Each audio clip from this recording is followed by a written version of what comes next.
Hello guys, আসসালামু আলাইকুম, welcome to my blog video. Guys, এই ব্লগ ভিডিওটা হলো রোজার ঈদের ব্লগ ভিডিওটা আর কি করেছিলাম, আর কি ছাড়ি নাই। আজকে মনে চলো এত সুন্দর একটা ব্লগ ভিডিও আপলোড করে দিই, তো আপনারাও দেখেন ভিউটা। আর এখানের ভিউটা খুবই সুন্দর গাইস, আর আমি দেখেন কতটা খুশি। আর এখানের ভিউটা মানে অনেক সুন্দর, ঠিক আছে? তো যারা যারা এখানে আসতে চান অবশ্যই আসবেন।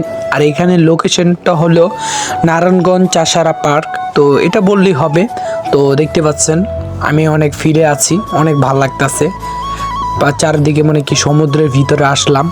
এই যে একটা ঘটনা ঘটবে, যেখানে আমার মাস্ক, এই যে মামার মাস্কটা পড়ে গেল, ওরা হাততালি দিল, বড় ভাইয়ের লগে মজা দিল। এটি হলো আমার ছোট ভাই, আর পিছিয়ে যেটা দেখতে পাচ্ছেন ওটা হলো আমার বন্ধু, ঠিক আছে? আমার বন্ধু হাততালি দিছে, অনেক কষ্ট পাইছি। আর ওরা কিরকম কিপটা জানেন? ঈদের একটা দিন, ঠিক আছে, পার্কের ভিতরে ঢোকার জন্য 100 টাকা লাগবো, 100 টাকা লাগবো বিদায়। ওরা আর কি পার্কের ভিতরে ঢুকে নেই, কোন হালার ফল হালাগো লগে চলি, বুঝছেন? কত কিপটা।